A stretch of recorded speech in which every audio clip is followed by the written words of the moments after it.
बेटाओ, जैसा कि मैंने आपसे अभी कहा कि मॉलिक्यूल्स के रेजोनेटिंग स्ट्रक्चर्स बनाने के बहुत सारे रूल्स होते हैं, लेकिन हम हर मॉलिक्यूल का रेजोनेटिंग स्ट्रक्चर ड्रॉ अपने +1 के अकॉर्डिंग या +2 के अकॉर्डिंग नहीं कर सकते। बट कुछ मॉलिक्यूल्स है जिनमें हम ये पता लगा सकते हैं कि कंफर्म इनमें रेजोनेंस होगा। ठीक है ना? हम ये तो नहीं कह सकते रेजोनेंस नहीं होगा इसी में, पर ये कंफर्म कह सकते हैं किसमें होगा। हम अपनी थ्योरीज के बेसिस पर कैसे कुछ रेजोनेंस हमसे पूछे जाते हैं और वही क्वेश्चन हमसे पूछे भी जाते हैं। या तो एनसीईआरटी में जो गिवन है स्ट्रक्चर्स रेजोनेटिंग, जैसे अभी हमने बनाई थी कार्बन डाइऑक्साइड का, वो आपको याद ही रखना पड़ेगा, आप उसको रूल के अकॉर्डिंग ड्रॉ नहीं कर सकते। ओजोन का, ठीक है बेटाओ, लेकिन जैसे बेंजीन का था वो हम रूल से ड्रॉ कर सकते हैं। ऐसे ही बहुत से मॉलिक्यूल हैं जिनके स्ट्रक्चर हम ड्रॉ कर सकते हैं। तो अगर हमें रेजोनेंट स्ट्रक्चर ड्रॉ करने हैं तो हमारे सिलेबस के अकॉर्डिंग हम जिनके ड्रॉ कर सकते हैं उनके लिए कुछ कंडीशंस हैं, कुछ रूल्स हैं, उन्हें आप लोग ध्यान से समझोगे और मैं आपको एग्जांपल देके चलता रहूंगा। ओके बेटाओ, मैं ड्रॉ करके चलूंगा यहाँ पर बहुत सारे स्ट्रक्चर्स, आप समझ के चलना। सबसे पहला रूल है कंडीशन ड्रॉ करने की रेजोनेंट स्ट्रक्चर्स की, कि जो मेन स्केलेटन है, आप ध्यान दें, मेन स्केलेटन जो है मॉलिक्यूल का, मतलब अरेंजमेंट है जो एटम्स का, आप उसको चेंज नहीं करोगे। जैसे अभी हमने जब बनाए स्ट्रक्चर्स, आपने अभी देखे प्रीवियस वीडियो में, लेक्चर में, तो वहाँ एटम जो जहाँ है जिससे जुड़ा हुआ है वैसे ही जुड़ा हुआ है, हमने एटम्स को इधर उधर नहीं किया है। तो ये पहली कंडीशन है, आप जब भी स्ट्रक्चर बनाए आप एटम्स को इधर उधर नहीं करोगे। मेरा कहने का मतलब क्या है, आप नीचे स्ट्रक्चर मैंने दिया है एग्जांपल पे, उस पर आप फोकस करो। अगर मैं इसका एक और स्ट्रक्चर बनाना चाहता हूं तो उसमें ये जो है आपके एटम्स, मैं इनको डिस्टर्ब नहीं करूंगा, जो जहां जुड़ा हुआ है वो वहीं जुड़ा रहेगा। ओके बेटा, कार्बन से कार्बन जुड़े हुए हैं 4, उन पे हाइड्रोजन जुड़े हुए हैं 2 या 1, वो ऐसे ही जुड़े रहेंगे, हम उस मेन स्केलेटन को चेंज नहीं करेंगे। नंबर 2, तो हम इसमें क्या चेंज करते हैं, इसमें हम चेंज करते हैं बेटा, ये बहुत इंपॉर्टेंट पॉइंट है, मैं इसको हाईलाइट कर रहा हूं, हम केवल delocalisation of pi electron takes place, केवल और केवल हम पाई इलेक्ट्रॉन्स जो है उनको डीलोकेलाइज करते हैं। डीलोकेलाइज वर्ड से मतलब है कि हम लोकेशन चेंज करते हैं, पाई इलेक्ट्रॉन्स की जगह चेंज करते हैं। डीलोकेलाइजेशन का मतलब समझ में आ गया बेटा? यस। Very good. तो हम एटम चेंज नहीं करेंगे, पाई इलेक्ट्रॉन की लोकेशन चेंज करेंगे। लेकिन अब हमारे सामने जो क्वेश्चन है वो ये है कि सर ये पाई इलेक्ट्रॉन होते क्या हैं। अब ये क्वेश्चन हमारे सामने आ गया, तो पहले हम पाई इलेक्ट्रॉन समझते हैं, बाद में हम उनकी लोकेशन चेंज कैसे करेंगे वो देखेंगे। तो मेरे बेटा हो, पहले पाई इलेक्ट्रॉन देखो।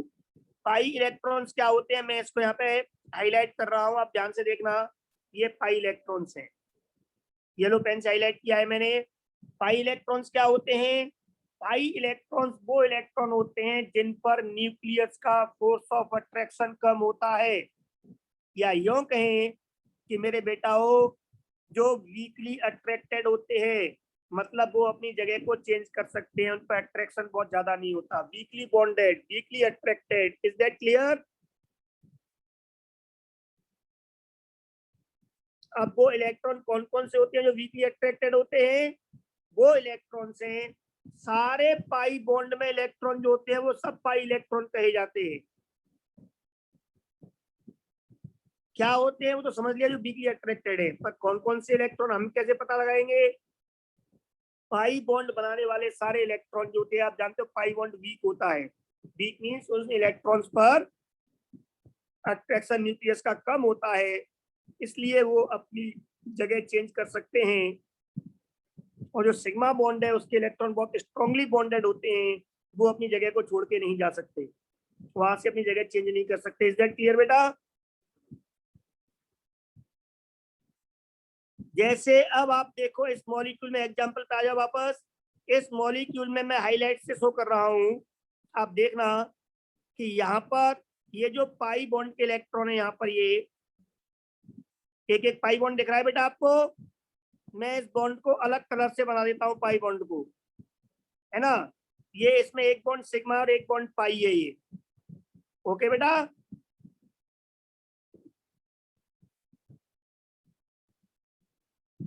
बोलो क्लियर है इतना?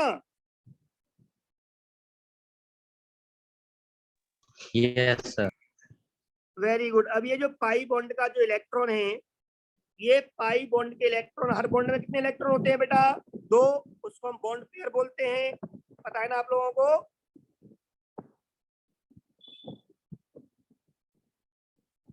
तो ब्लैक पेन से वो सिग्मा है, रेड पेन से वो पाई बॉन्ड है। और पाई बॉन्ड जो होते हैं वो वीक होते हैं, और हर बॉन्ड में 2 electron, that is bond pair होता है। अब यहाँ पे क्या होगा बेटा? ये लोकेशन चेंज करेगा। अब क्वेश्चन ये है कि सर लोकेशन चेंज हम कैसे करें? तो अब इस रूल को समझने के लिए मैं हाईलाइट कर रहा हूँ येलो पेन से, आप उस रूल पे ध्यान देना। ओके बेटा, देखो ध्यान से।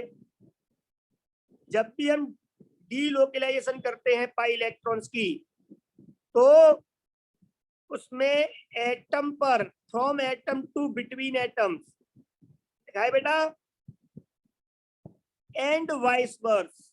मतलब अगर वो पाई इलेक्ट्रॉन्स एटम पर हैं तो हम एटम्स के बीच में ले आएंगे, और अगर वो एटम पर हैं तो आपके अगर बीच में है तो एटम्स पर, और एटम्स पर हैं तो बीच पर, दोनों एटम्स के बीच में। ओके बेटा, हम इसकी लोकेशन कहाँ चेंज करते हैं? अगर एटम्स के बीच में है तो कहाँ लेके आएंगे? एटम पर। और एटम पर है पाई इलेक्ट्रॉन तो कहाँ लेके जाएंगे? एटम्स के बीच में। समझ में आ गई?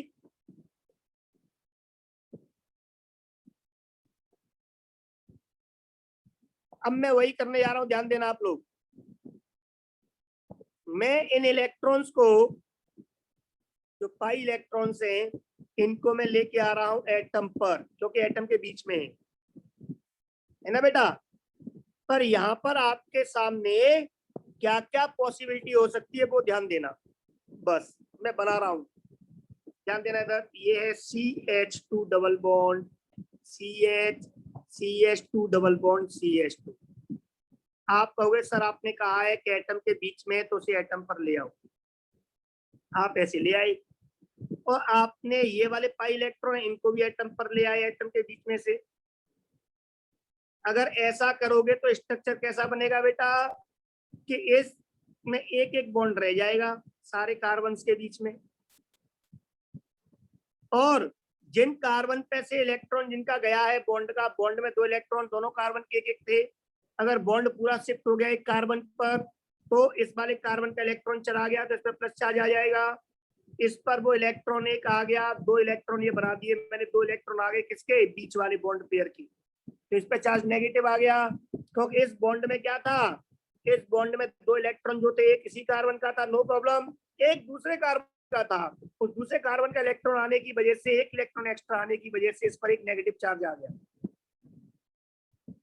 ऐसे ही दूसरे केस में 2 इलेक्ट्रॉन बॉन्ड के थे, वो ये आ गए इस पर इसमें एक इलेक्ट्रॉन इसी कार्बन का था, एक दूसरे का है, तो इस पर नेगेटिव चार्ज आ गया। इसका एक इलेक्ट्रॉन चला गया, इस पर प्लस चार्ज आ गया। ऐसा हो सकता था बेटा।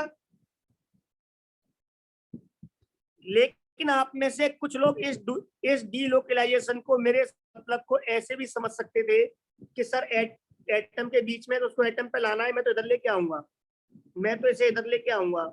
अगर आप ऐसा करते हो, रेड मार्क करके अकॉर्डिंग शिफ्ट करते हो इलेक्ट्रॉन को, तो क्या हो जाता है बेटा?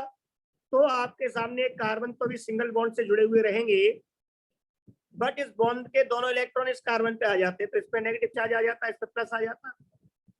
यहाँ से दूर गए तो यहाँ पे ये इलेक्ट्रॉन आ गए, ये नेगेटिव चार्ज आ गया, यहाँ पे प्लस चार्ज आ गया, तो ऐसा स्ट्रक्चर बन जाता है ना बेटा।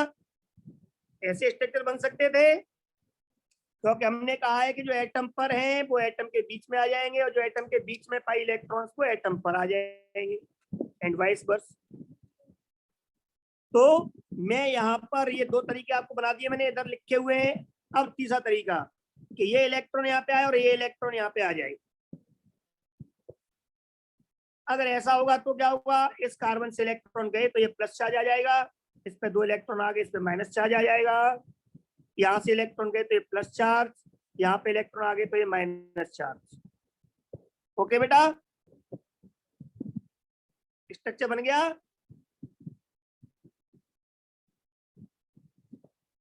अब इसके आगे देखो आप, अब इसके आगे क्या है, इसके आगे ये है कि अब ऐसा भी तो हो सकता था, मैं वापस से बना रहा हूं ये चारों, CH2 CH CH CH2।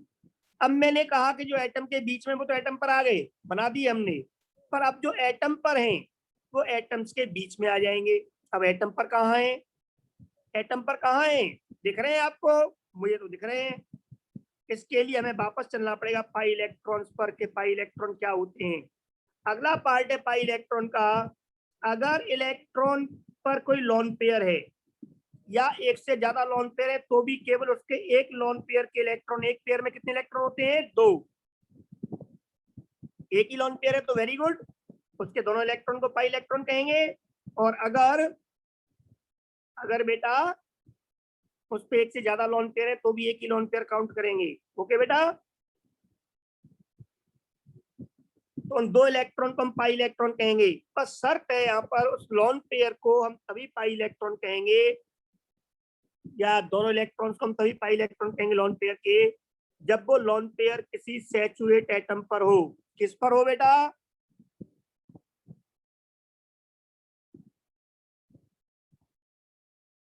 बोलो बेटा, किस पर हो,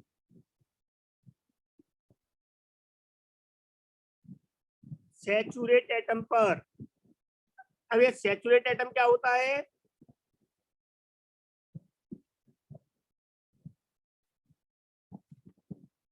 सैचुरेट एटम का मतलब होता है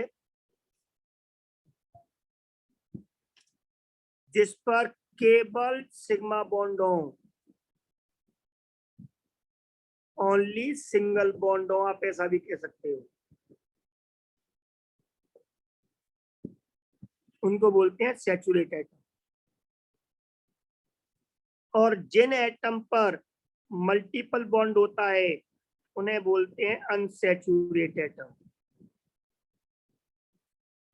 ये किसे बोलते हैं, जिन पर क्या हो बेटा, मल्टीपल बॉन्ड। मल्टीपल का मतलब डबल या ट्रिपल बॉन्ड, दोनों को मिला के मल्टीपल बॉन्ड देते हैं। अगर मल्टीपल बॉन्ड उस पर प्रेजेंट है, मल्टीपल मींस डबल या ट्रिपल प्रेजेंट है, तो उस एटम को बोलते हैं अनसैचुरेट। तो किसी भी एटम के लोन पेयर के दोनों इलेक्ट्रॉन्स को पाई इलेक्ट्रॉन हम तब कहेंगे जब वो लोन पेयर किसी सैचुरेट एटम पर हो। आप कहोगे सर मतलब समझा दो एक बार और, तो आपको समझा देते हैं, ध्यान देना बेटा। मैं यहाँ पर फिर एग्जांपल लेके चल रहा हूँ। CH2 double bond CH OH, इस ऑक्सीजन पर 2 लोन पेयर है, क्योंकि ऑक्सीजन के वैलेंस ऑर्बिट में 6 इलेक्ट्रॉन होते हैं, 2 ने बॉन्ड बनाए, 4 इलेक्ट्रॉन बच गए, मतलब 2 लोन पेयर। ओके बेटा, और एक और स्ट्रक्चर बना रहा हूं मैं आपके सामने, इस बहाने से आपको कुछ मॉलिक्यूल्स के नाम भी पता लग जाएंगे, याद हो जाएंगे।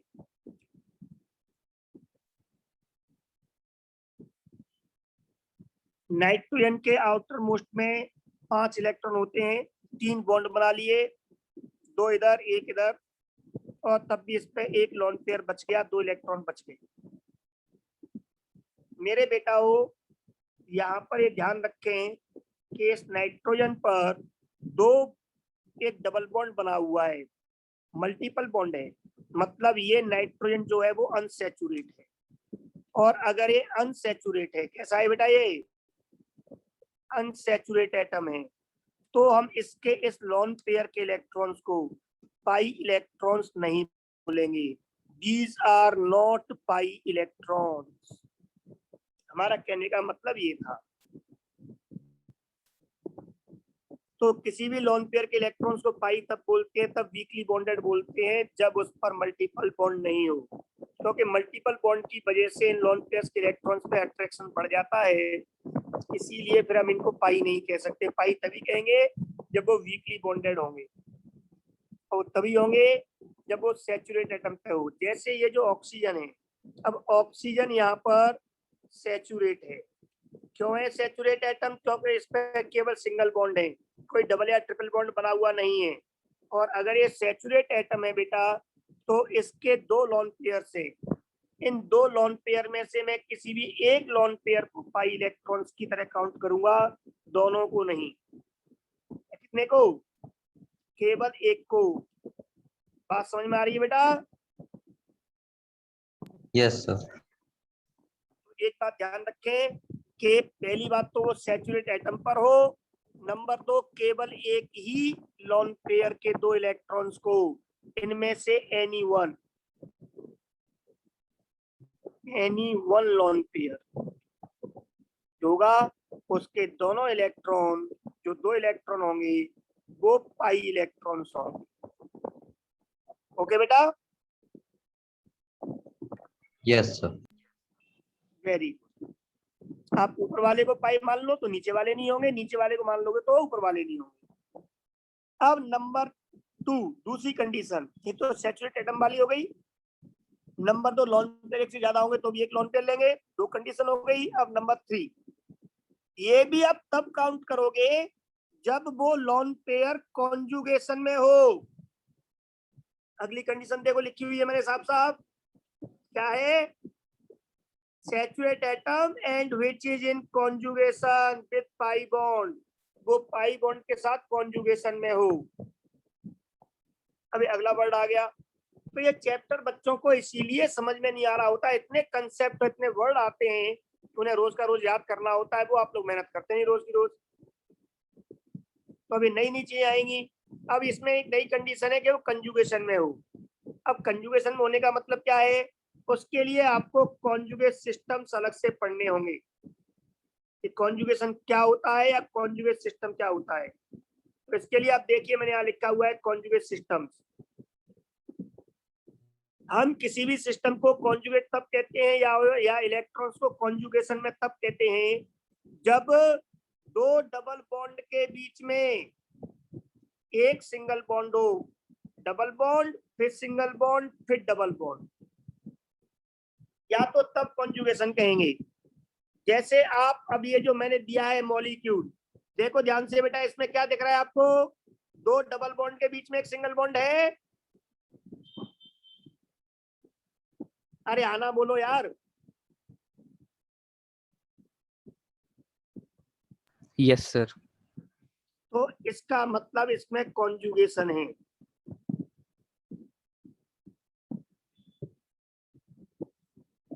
या कॉन्जुगेशन कब होता है?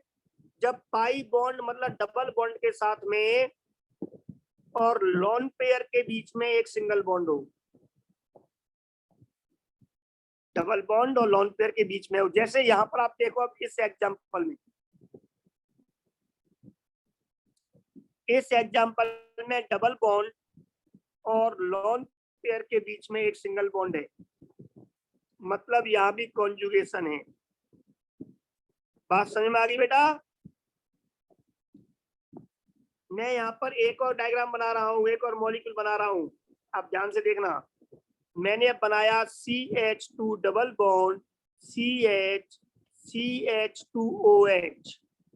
तो मेरे बेटाओ अब यहाँ पर नो कॉन्जुगेशन, अब यहाँ पे कंजुगेशन नहीं है, यहाँ पर कॉन्जुगेशन नहीं है। क्यों नहीं है कॉन्जुगेशन बेटा?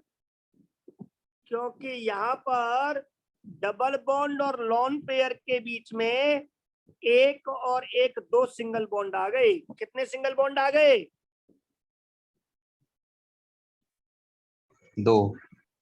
इसका मतलब यहाँ कॉन्जुगेशन नहीं है। कॉन्जुगेशन केवल तब होगा जब लोन पेयर और डबल बॉन्ड के बीच में एक ही सिंगल बॉन्ड हो, ना एक से कम ना एक से ज्यादा। जैसे एक और देखो आप लोग एग्जांपल, मैंने कहा आपसे CH2 डबल बॉन्ड CH2, तो यहाँ पर भी कॉन्जुगेशन नहीं है। क्यों नहीं है कॉन्जुगेशन? क्योंकि दोनों डबल बॉन्ड के बीच में एक सिंगल बॉन्ड होना चाहिए, वो नहीं है, दोनों लगातार हैं।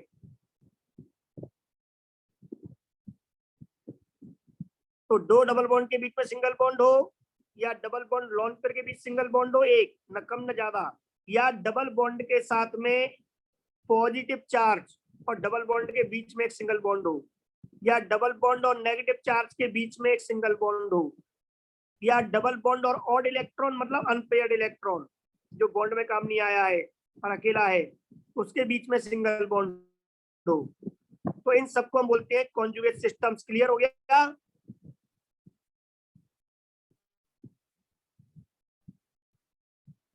Yes, sir. बोलो बेटा। हाँ, तो यहाँ पे ध्यान रखना कि अगर किसी भी सैचुरेट एटम पर, अब कंडीशन ध्यान देना, किसी भी सैचुरेट एटम पर अगर एक लोन पेयर पाई माना जाएगा अगर वो कॉन्जुगेशन में होगा। तो यहाँ कॉन्जुगेशन में इसलिए पाई कहेंगे, यहाँ पर इन इलेक्ट्रॉन्स को हम पाई नहीं कहेंगे। ये सैचुरेट एटम तो है बट कंजुगेशन में नहीं है, इसलिए ये भी पाई इलेक्ट्रॉन्स नहीं होंगे। No pi electrons, no pi electrons. Is that clear?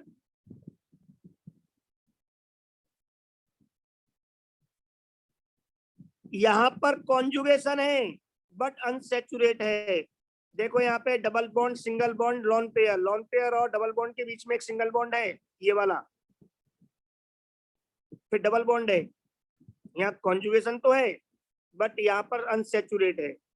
तो ये तीनों कंडीशन फुलफिल करोगे आप, सैचुरेट एटम हो, लोन पेयर कंजुगेशन में हो डबल बॉन्ड के साथ, तो फिर एक लोन पेयर के दोनों इलेक्ट्रॉन्स को आप पाई इलेक्ट्रॉन कहोगे। ओके बेटा? Yes, sir.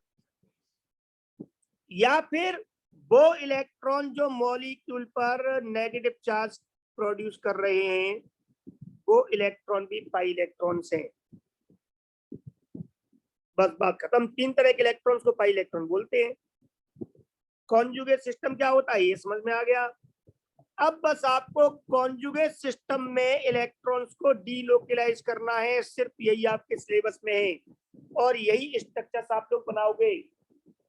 ऐसे मॉलिक्यूल जिनमें कॉन्जुगेशन नहीं है उनके रेजोनेटिंग स्ट्रक्चर्स आप लोग नहीं बना सकते, बुक में दिए हुए उन्हें याद कर सकते हो बस। लेकिन अगर किसी मॉलिक्यूल में कॉन्जुगेट सिस्टम है तो कंफर्म है कि उसमें रेजोनेंस होगा, पाई इलेक्ट्रॉन्स का डीलोकलाइजेशन होगा, लोकेशन चेंज होगी पाई इलेक्ट्रॉन्स की, और वो लोकेशन आप चेंज कर सकते हो अपने रूल्स के अकॉर्डिंग। और वो रूल्स क्या है कि एटम के बीच में हो तो एटम पर ले आओ, और एटम पर है तो एटम्स के बीच में ले आओ। जैसे अब यहाँ पर एटम पर है, मैं इसको बीच में ले आऊंगा, बीच में लाऊंगा तो इसका नेगेटिव चार्ज खत्म क्योंकि इलेक्ट्रॉन काम आ गए, इसका पॉजिटिव चार्ज खत्म क्योंकि इसको इलेक्ट्रॉन मिल गए, तो यहाँ पे बन जाएगा ये डबल बॉन्ड। लेकिन ये पॉजिटिव चार्ज पे कोई फर्क नहीं पड़ा, ये इलेक्ट्रॉन वहीं की वहीं, इन पे नेगेटिव चार्ज पे कोई फर्क नहीं पड़ा, एक स्ट्रक्चर ये बन गया। ओके बेटा? अब अगला स्ट्रक्चर बनाता हूं, उस पर ध्यान देना आप, इसी का।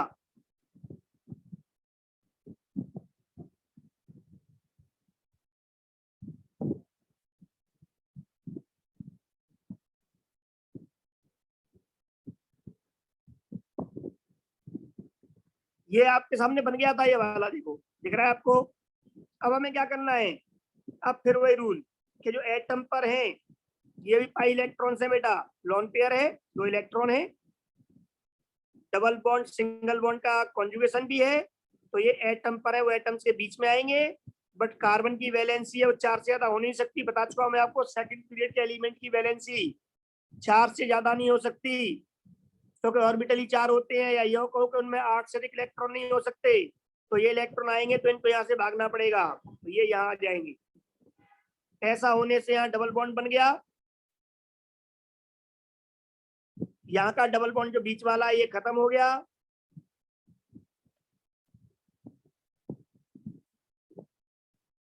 ये एक ही बॉन्ड रह गया, और ये इलेक्ट्रॉन बॉन्ड के वो इन दोनों के बीच आ गए, यहाँ आ गया। ऐसा होने से क्या हुआ बेटा, इसका चार्ज खत्म हो गया, नेगेटिव इलेक्ट्रॉन काम में आ गए, इसका पॉजिटिव खत्म हो गया क्योंकि इस पे इलेक्ट्रॉन आ गए, और बीच वाले कार्बन पे कोई फर्क नहीं पड़ा क्योंकि बॉन्ड पहले भी 2 थे कार्बन पे, टोटल 4, अभी भी 4 है इन पर, बस उनकी जगह चेंज हुई है, लेफ्ट हैंड से राइट हैंड में आ गया है उसी कार्बन पर। ओके बेटा, तो आपने देखा वापस फिर वही स्ट्रक्चर बन गया। तो ये स्ट्रक्चर जो है पहले वाला और बाद वाला सेम है ना बेटा।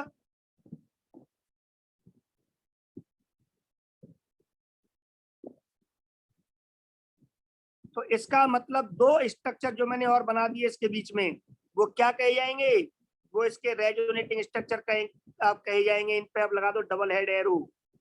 इसका एक स्ट्रक्चर ये हो गया, दूसरा ये भी डबल हेड एरो, तीसरा स्ट्रक्चर ये हो गया, टोटल स्ट्रक्चर हो गए 1 2 3। कितने स्ट्रक्चर बन गए बेटा, 3 स्ट्रक्चर बन गए। ये चौथा नहीं है, ये तो सेम हो गया पहले ऐसा ही है। कितने स्ट्रक्चर बन गए रेजोनेटिंग, 3 बन गए। लेकिन आप कहोगे सर ये आपने इधर भी तो बनाए लेफ्ट हैंड साइड में। अब इसके बारे में बात करते हैं। जब आप स्ट्रक्चर बनाने में इलेक्ट्रॉन घुमाओगे तो उनमें कुछ और कंडीशंस याद रखोगे, जैसे नंबर 1 कि सेकंड पीरियड के जितने भी एलिमेंट हैं उनमें 8 से अधिक इलेक्ट्रॉन मत कर देना, इतने बॉन्ड मत बना देना, मतलब 5 बॉन्ड मत बना देना, इलेक्ट्रॉन 10 हो जाए, क्योंकि सेकंड पीरियड एलिमेंट में जगह ही केवल 8 इलेक्ट्रॉन की होती है, 4 ऑर्बिटल होते हैं बैलेंस में बस। तो हमने इन तीनों स्ट्रक्चर्स में ऐसा नहीं किया, पर ऐसा काम तो हमने इसमें भी नहीं किया है। यहाँ पर भी लेफ्ट हैंड साइड में आप देख लो इलेक्ट्रॉन 8 होंगे या उससे कम होंगे, ज्यादा है ही नहीं किसी में। हर कार्बन को चेक कर लो आप। तो फिर क्या बात है, दूसरी कंडीशन है कि एक जैसे charge like charges can't be present at adjacent atom. Adjacent मतलब जो एटम आपस में जुड़े हुए हैं उन पर लाइक चार्ज नहीं हो सकते, सेम चार्ज नहीं हो सकते, क्योंकि रिपल्सन बहुत ज्यादा हो जाएगा। और ये जो दोनों स्ट्रक्चर है आप ध्यान दे रहे हो, इन दोनों स्ट्रक्चर्स में ये हुआ है बेटा, इसमें भी देखो पास पास नेगेटिव नेगेटिव चार्ज आ गया, यहाँ देखो पास पास पॉजिटिव पॉजिटिव चार्ज आ गया। तो एडजेसेंट एटम्स पर सेम चार्ज नहीं हो सकता, मतलब ये इसके रेजोनेटिंग स्ट्रक्चर्स नहीं है। आप इस तरह से स्ट्रक्चर रेजोनेटिंग नहीं बनाओगे। अब पता लग गया बेटा कि स्ट्रक्चर्स आप जब बनाओगे तो वो स्ट्रक्चर्स, हर स्ट्रक्चर रेजोनेटिंग स्ट्रक्चर नहीं होगा, पर अगर आप रूल्स फॉलो करते हुए बनाओगे तो जो बनेंगे वो सब रेजोनेटिंग स्ट्रक्चर्स होंगे। तो आपने इस मॉलिक्यूल के जो स्ट्रक्चर्स बनाए उसमें टोटल स्ट्रक्चर डिफरेंट बने 3। कितने स्ट्रक्चर बने बेटा,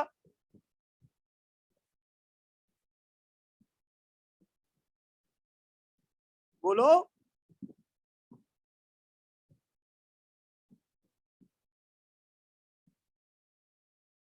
टोटल 3 स्ट्रक्चर्स बने यहाँ पर, ठीक है। इन्हें बोलते हैं रेजोनेटिंग स्ट्रक्चर्स। तो कितने बना सकते हैं, ये कंडीशंस हैं। तो रेजोनेटिंग स्ट्रक्चर्स कितने हो सकते हैं, कैसे बनाएंगे, इन पॉइंट्स को आप याद रखोगे। अब इसको पढ़ के अच्छे से समझ के यहाँ तक की बातों को अच्छे से रिवाइज करो। रेजोनेंस के क्या फायदे होते हैं, क्वेश्चंस किस टाइप से आते हैं, रेजोनेंस की वजह से मॉलिक्यूल कौन कौन से कैरेक्टर्स गेन करता है, रेजोनेंस के खुद के क्या कैरेक्टर्स हैं, ये सारी बातें हम लोग नेक्स्ट क्लास में करेंगे। लेकिन वो तभी समझ में आएंगी, तभी आप क्वेश्चंस में इन बातों को अप्लाई कर पाओगे जब रेजोनेंस क्या होता है, कॉन्जुगेट सिस्टम्स क्या होते हैं, पाई इलेक्ट्रॉन्स क्या होते हैं, कब घूमेंगे, कैसे घूमेंगे, एटम से बीच में से एटम पर कैसे आएंगे, एटम पर है तो वो एटम्स के बीच में कैसे आएंगे, इनकी लोकेशन चेंज कैसे होगी, ये सारी बातें आपको याद रखनी है, ठीक है बेटा। ओके। और चैप्टर जो है ये मुश्किल होता जा रहा है, 2-3 क्लास बाद एकदम से फिर इजी होना शुरू हो जाएगा, फिर मुश्किल होगा। थ्योरेटिकल पार्ट है, थोड़ा धैर्य रखो, बार बार पढ़ो, मेहनत करो। सबसे मुश्किल चैप्टर है +1 +2 का ही। मोस्टली +1 में टीचर्स इस लेवल तक नहीं पढ़ाते इस चैप्टर को, वो सोचते हैं यार बच्चे समझेंगे, समझ में नहीं आ रहा है, रेस्पॉन्स हमारा खराब होगा तो चैप्टर ड्रॉप कर दो। लेकिन उस ड्रॉप करने से बच्चे +2 तक सफर करते हैं। ओके बेटा, तो इस चीज का ध्यान रखो कि आपको ये अभी मेहनत करनी है। मेरी बात समझ में आ रही है आपको बेटाओ?